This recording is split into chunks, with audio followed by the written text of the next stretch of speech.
This instructional recording will teach you how to arm and deploy the launch device.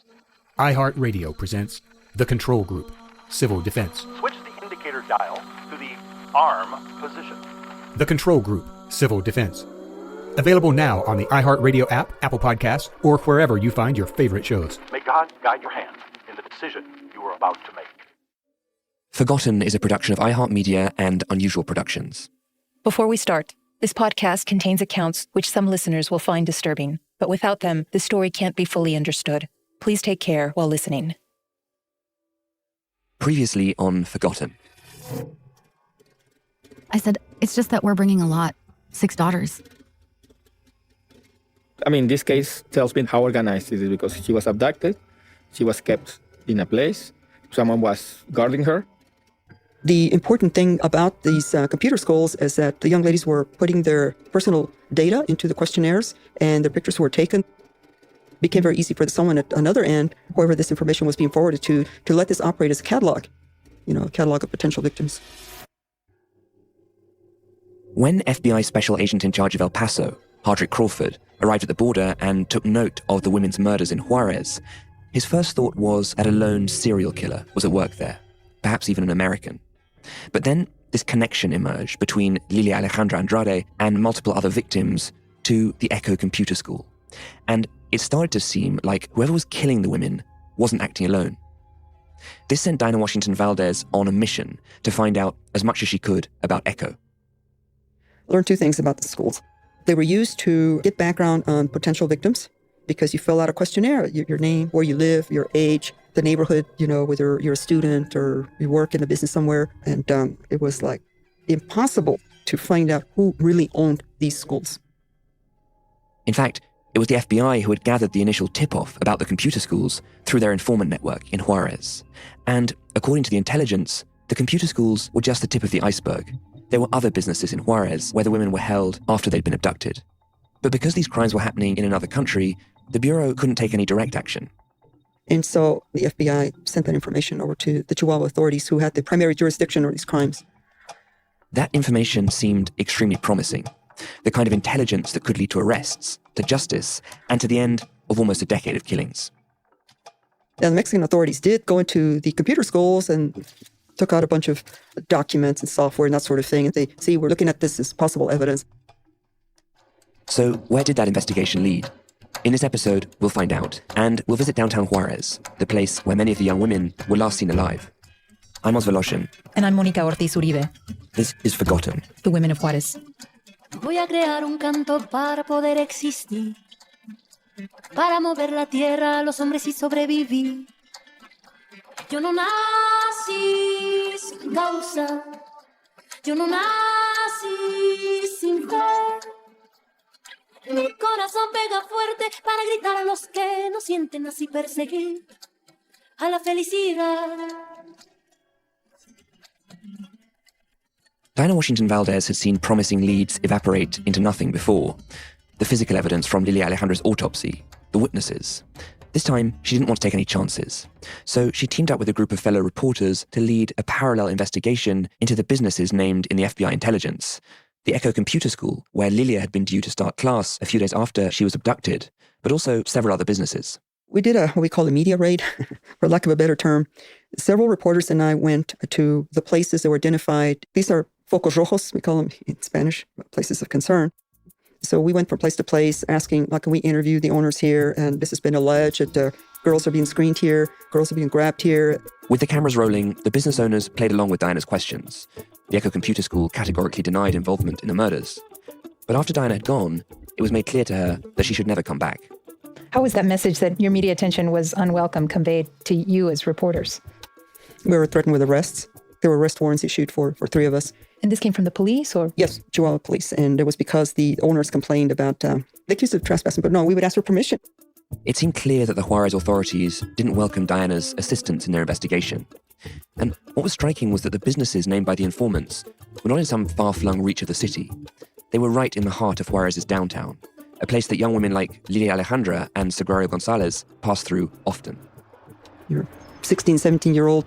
You went downtown to do an errand for your parents or to try on some new shoes, to apply for a job, and whoosh, you're grabbed and lured and you're murdered. To date, downtown Juárez continues, the very center of the city. This is where girls disappear without anybody seeing anything or hearing anything. It continues to be that way. Yes. To this day, downtown Juárez is an extremely dangerous place for young women. In January of 2020, a women's activist called Isabel Cabañas de la Torre was shot in the head there as she cycled home from meeting some friends at a bar. But Juárez hasn't always been this way. Monica, you spent quite a lot of time in Juárez when you were growing up. When I was a kid, my memories of Juárez are very pleasant and joyful. We would go there after church with my great-grandmother to a restaurant that's maybe a mile away from the International Bridge to have a big lunch there. And right before crossing back, we'd stop at a gas station and pick up a crate of glass bottle sodas that you couldn't find in El Paso. But today, I prefer to stay away from Juárez. I can't believe I'm saying it because 10 years ago, as a young reporter, I would kind of scoff at people who would tell me, I don't go to Juárez anymore, it's too dangerous. And I would get kind of angry because I would say, there's still life over there. There's still families, people, we should interact. Like Juárez to me was the other half of my identity. To me, it was like they were turning their back on our sister city. And I have a different understanding of it now. The downtown part of Juárez is close to the mouth of the Paso del Norte bridge that connects the city to El Paso. Migrants from Central America and elsewhere arrive here on their journey to seek asylum in the US. It's also one of the most dangerous parts of Juárez. But Monica suggested we visit to get a better picture of the final moments of the dozens of women who've disappeared there, seemingly into thin air. In the car on the way over, we come up with a cover story in case anyone asks us what we're doing there. It's just the lookouts are also there just if they get a bad vibe from your presence. Like if we act casual and tell them, we're reporting on the migrant caravan, that kind of eases that. But if we're going around looking at the missing posters of women and we're asking a lot of questions, they might send someone to scare us off. It turns out that it's not just police who threaten people who ask too many questions. It's also the gangs who control downtown Juárez.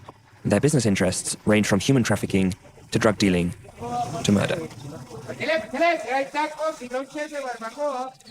So we're here in downtown Juárez, and on this street just behind us was where one of the Echo computer stores had an office. And this is ground zero for missing women in Juárez. Right down here where everyone is.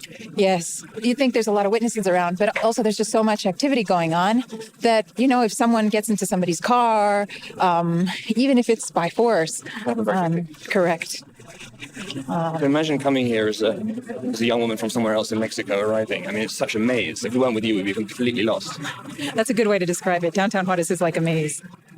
This is where the unknown starts. This is where women were seen for the last time, and after that, the mystery begins.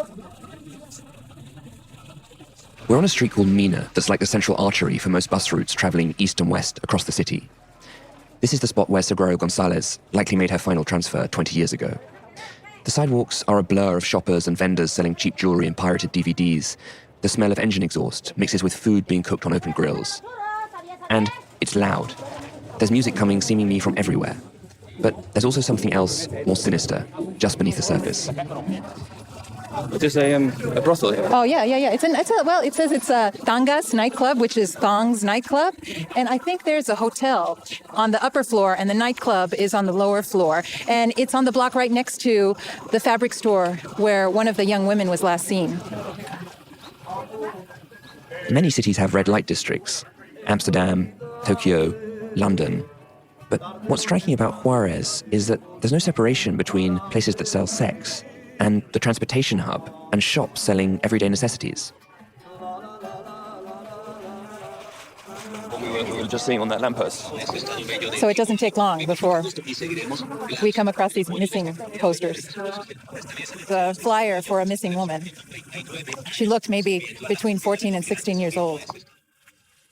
The black and white flyers bearing pictures of young women's faces are not the only evidence of what happened here. Also on lampposts are pink squares with black crosses overlaid. Each one has been painted by a family grieving a lost daughter. Well, it used to be that every time the body of a murdered woman was discovered in Juárez, the families of previous victims and activists would come out and paint these crosses as a reminder to the city that these murders were happening. While most people in downtown Juárez hustle by on their way, every so often you'll notice a man standing still. I think there's a lookout over here, so let's... In a sea of people moving back and forth, they're not hard to spot. In Spanish, they're called halcones, hawks, birds of prey. They're the on-the-ground intelligence for organized crime, gangs, cartels. What made you think it was a lookout? Just because the way, the stance. Sometimes it's just a sense that you get. I get a little bit nervous about staying in one place for a long time, especially just because we stick out. And especially when you start looking at the missing flyers. That's a guy that's trying to spook us. He's mimicking a gun with his hands. Yeah. Should we get out of here, do you think?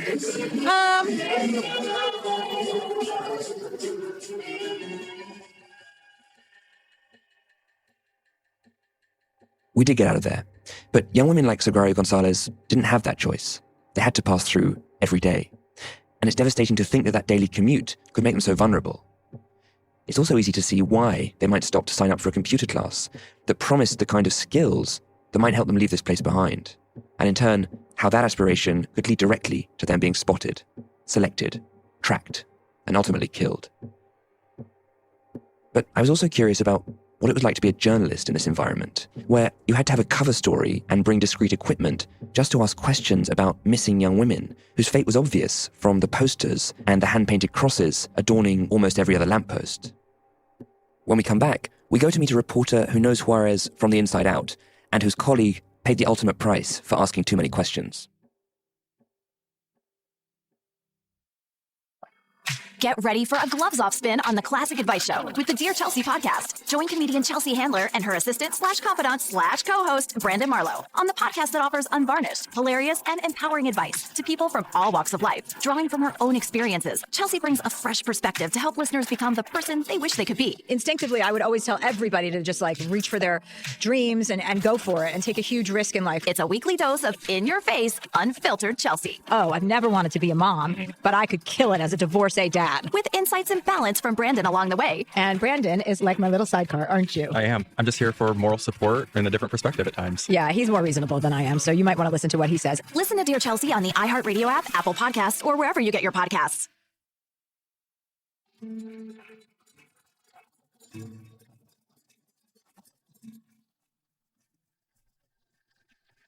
Leaving downtown Juárez, Monica and I get back in the car to hear from one of the city's most celebrated journalists about what it's like to report here. We're headed to the local daily newspaper here in Juárez called El Diario to speak with Sandra Rodríguez Nieto. El Diario suffered 3 casualties during the drug war, 2 reporters and 1 photographer, if I remember correctly. Sandra can tell us about that.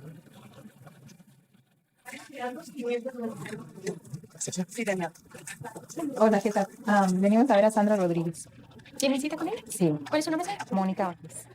Sí, ¿quieres que la haga pasar por el... After a brief registration, we were shown upstairs to Sandra Rodríguez Nieto's office. Sandra has won multiple international awards, including the Daniel Pearl Award for Outstanding International Investigative Reporting. In 2014, she was a Nieman Fellow at Harvard. On the walls of her office are some gruesome photographs, including a dead man strung up by his arms and wearing a pig mask. He was one of the thousands of victims of the drug war when El Chapo's Sinaloa cartel was moving in on Juárez in 2008. The man's body is displayed as a message. Don't squeal. Also on Sandra's wall is a map of the city, and we pointed out the part of downtown Juárez where we just come from. What's that street? Mina. That's where the camiones, the buses stop, and that's where a lot of the girls were seen for the last time. We were right there. Yep. It's a very, very, very dangerous place of the city. I wouldn't recommend you guys to go back. Oh, that's certainly a zone where they have lookouts. That's how they control the area, through intimidation. In the last decade, a total of 29 journalists have been murdered in Mexico, more than any other country, including Syria. Mexico's record for solving those crimes is abysmal. Nearly all go unpunished. And when journalists try to solve crimes themselves, they often become the targets, something Sandra is reminded of daily. Actually, Armando's desk is right there. And it's going to be actually the 10th anniversary this month. 10 years, can you imagine? 10 years has been like this. Right outside Sandra's office is the desk of a reporter called Armando Rodriguez, preserved as he left it. His desktop computer is there with dust-covered keys, and there's also a dry bunch of yellow marigolds left in memory of him. Armando Rodriguez was our colleague. He was covering the crime bit for 20 years in Juárez, so he knew everything. And he got killed in 2008 when he was taking his daughter out to school. What does it feel like for you to sit here in your office looking every day at an empty desk belonging to one of your colleagues? The point is not living with an empty desk, but living with the idea of impunity. It drives you crazy not to know who did it and why. What's it like to work as a journalist here? You get used to it. You get used to it. Yes, what? To the danger, to the stress, to the possibility of getting killed, don't we? That's where you and I differ, because my home is on the other side, where I can go home and not worry about that, whereas you live here the full day, every day. Well, I will say that you are being very humble, because you know that, you hear more stories, you hear more terror, you might be more scared, etc., and you keep on coming. We live here. I think I know the place is dynamic, and I think I know more, and that makes me feel a little bit safer. But that's how we protect ourselves, I think.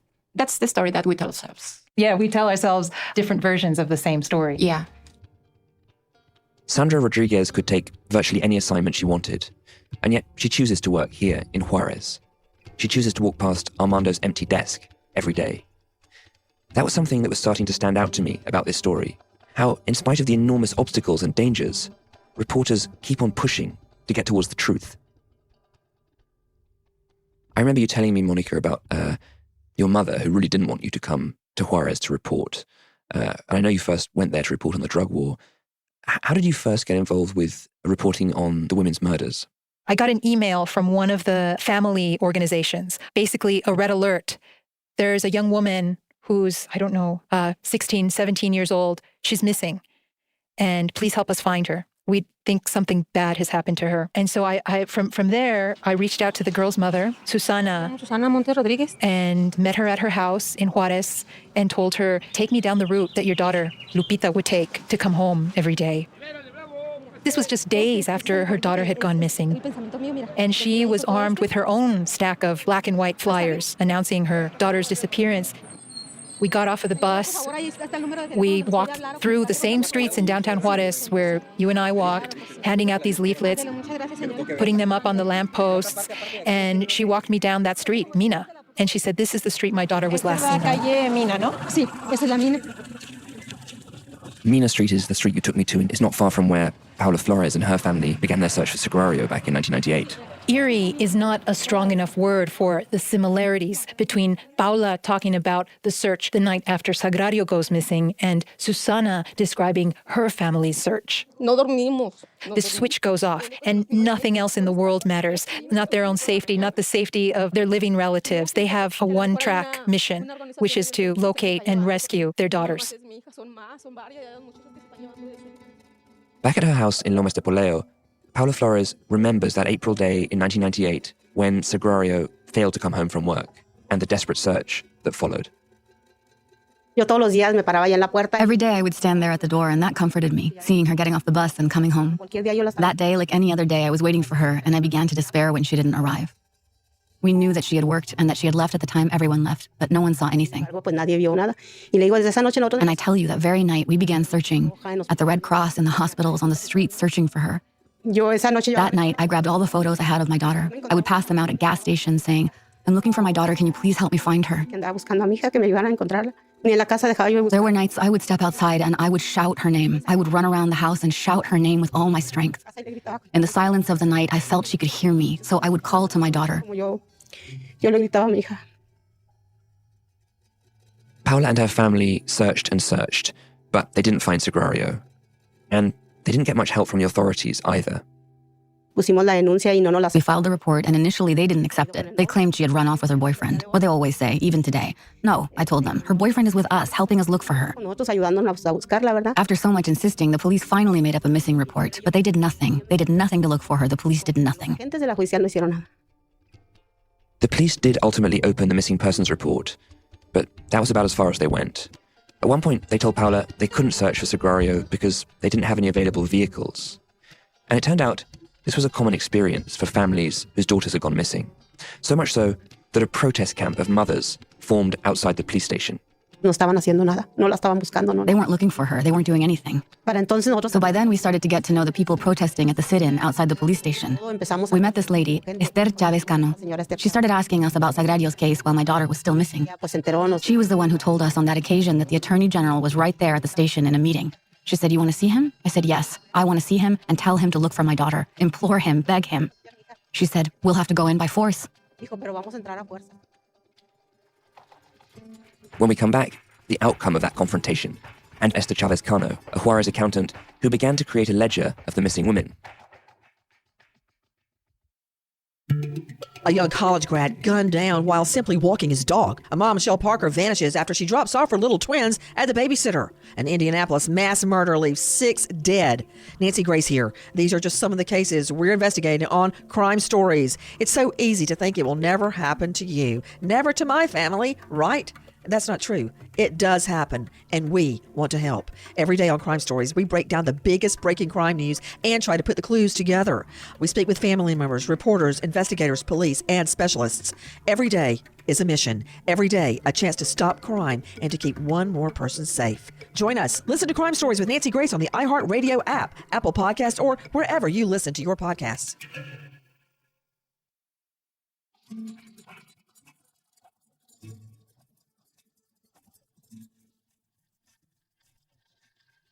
So, Esther Chavez Cano. Who is she, Monica? Esther was one of the first people to really notice these murders and disappearances. She was an accountant who moved to Ciudad Juárez, and she joined the editorial board of El Diario. Esther stood no more than 5 feet tall. She wore her hair short and with these perfect golden highlights. Sometimes she liked to wear pearls. And it turns out Esther was a big fan of good whiskey and good wine. There is a phrase in Spanish that I think describes Esther perfectly, and that's chiquita pero picosa, which means small but fierce. She was a single, independent woman who forged a career in post-World War II Mexico. And this was at a time when it was unheard of for a woman to leave the house before she was married. But she did it, and she climbed the corporate ladder, working as an executive-level accountant in these multinational companies. She's just a badass. I love the way she lived her life.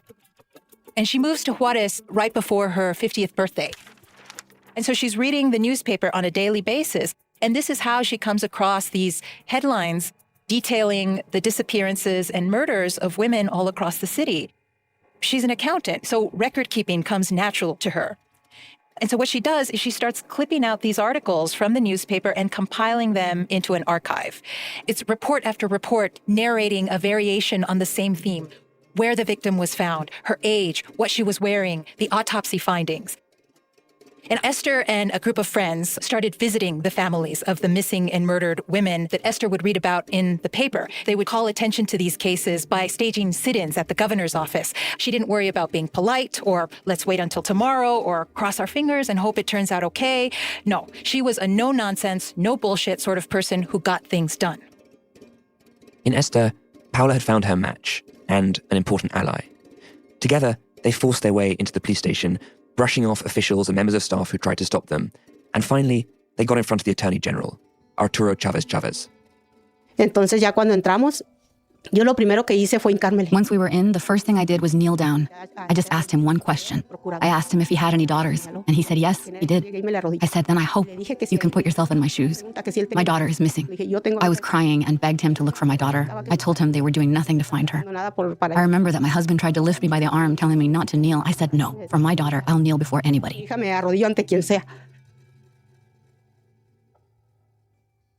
To everyone's surprise, Chávez Chávez listened to everything Paula had to say, and after some silence, he promised to help the investigation and search for Sagrario. There was a moment of hope, but it soon faded. He offered nothing but words. The authorities always treated us like that. Paula took the investigation back into her own hands, and even went on to identify a prime suspect. We'll come back to him. For now, the question is, why was the official response so underwhelming? Why did women like Paula and Esther have to become heroes? Well, remember that evidence that authorities took out of the computer school? Here's Diana again. They just, when they got the photo op, they see, we found nothing. That was it, Not only did the authorities threaten Diana with arrest for trespassing, she claims they didn't lead a proper investigation into the computer schools themselves, and this mirrored the way they treated the victims' families. There was no help for these families. The authorities made fun of them, defamed the daughters, in many cases, calling them, prostitutes. They would say that they were out at hours of the night when they should be at home, or that they ran off with a boyfriend, the mythical boyfriend that didn't exist. And it didn't matter if this was demonstrably untrue. Remember, in Sagrario's case, the authorities said she'd probably run off with her boyfriend, even though Andres himself was actively involved in the search. This became just a very routine way for the authorities to explain what was happening. And yet we know from practically more than 90% of the murders, most of the victims were out doing errands. They were going to school. They were on their way to apply for a job in the daytime. The thing is, victim blaming excuses the police from having to search for the real culprit. It also reinforces this notion that people can literally get away with murder. And it further traumatizes the families. Diana told us about the case of Irma Perez, whose daughter Olga went missing in downtown Juárez in 1995, and who was discovered murdered later that year. She had all this pain in her over her daughter's death and the way the authorities treated the investigation and the way they defamed her daughter. And, she says, her daughter died once when she was murdered, and she died again when the authorities then started to defame her and blame her and say all sorts of things about her that were simply not true in order for the authorities to, I guess, justify their lack of investigation, their inefficiency, their corruption. Corruption. It's a heavy charge. Incompetence is one thing, but outright dishonesty, that's something else altogether. But Diana chooses her words for a reason. Back at her house in El Paso, she pulls out an old Motorola cell phone, the kind with buttons and a pull-out antenna. And she starts to tell us about a call she received while she was reporting on the computer schools that haunts her to this day. The phone is ringing. I pick it up. I don't recognize the telephone number that it's coming from, but it appears from Mexico. And I hear this noise in the background, a newscast in English, and then all of a sudden, there's this electric saw sound coming in. We know that people get dismembered over there. The other thing that made that call scary was hearing this child voice saying, "Mommy, no, mommy, no, mommy, no." That was the same call? Yes. Yeah, it went on for like 6 minutes. 6 long minutes.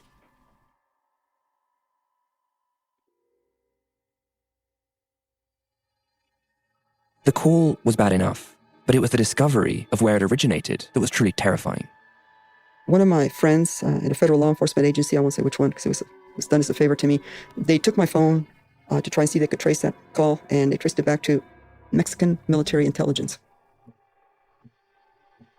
The authorities have the responsibility for solving these crimes. They are the ones that need to name the killers and bring them to justice. They have not done this, and perhaps never intended to do it.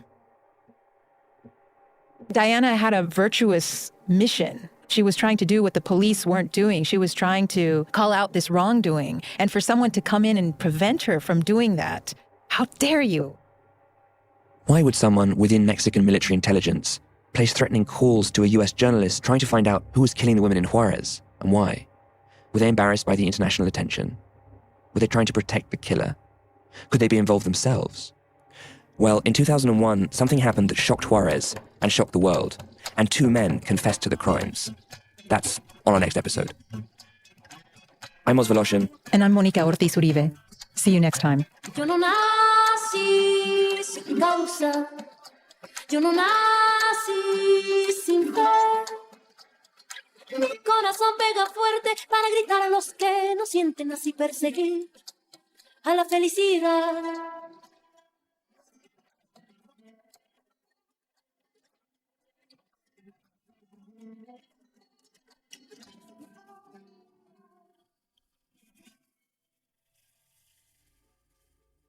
Forgotten, The Women of Juárez is co-hosted by me, Mónica Ortiz Uribe. And me, Os Voloshin. Forgotten is executive produced by me and Mangesh Hatikira. Our producers are Julian Weller and Katrina Norvell. Sound editing by Julian Weller and Jacopo Penzo. Lucas Riley is our story editor. Caitlin Thompson is our consulting producer. Production support from Emily Marinoff and Aaron Kaufman. Music by Leonardo Heiblum and Jacobo Lieberman. Additional music by Aaron Kaufman. Carla Tassara is the voice actor for Paula Flores.